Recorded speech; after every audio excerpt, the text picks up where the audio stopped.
Our journey started in February, where we met in Cairo with the African Ministers of Women and Gender Affairs to prepare our common position.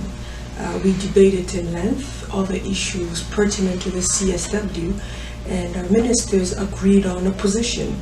And that position was submitted by February 7th already to the CSW Working Committee. So we are pretty confident that we have a common position.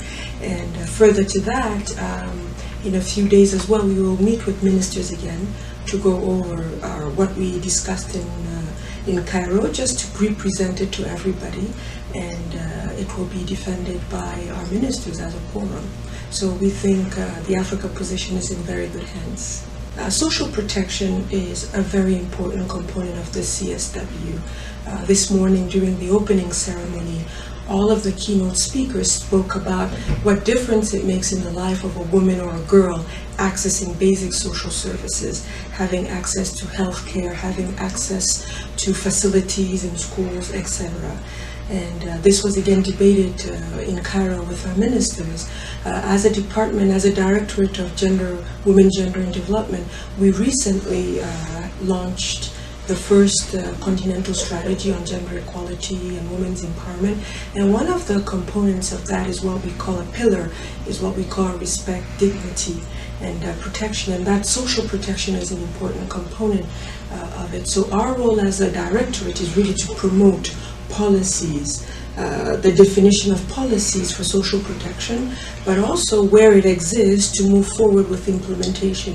I think you would recall that even at the TCAT 6, there was a lot of discussions about social protection, including universal health care, and so we will continue to work along those lines.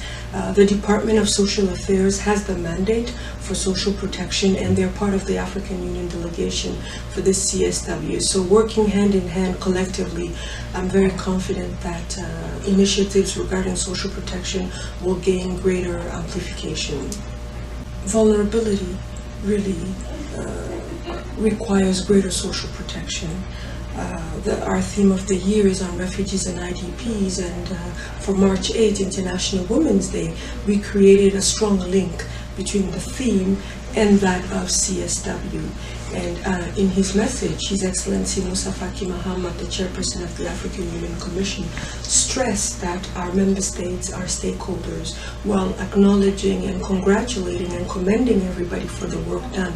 Greater social protection needs to be extended to forcibly displaced populations. And this is in line with the 1969 OAU Refugee Convention, and also the Kampala Convention on IDPs, and all other existing conventions protecting populations who are forcibly displaced. And the latest one is really the Istanbul Humanitarian Declaration, which even speaks to finding innovative approaches, innovative ways to extending adequate protection to affected populations.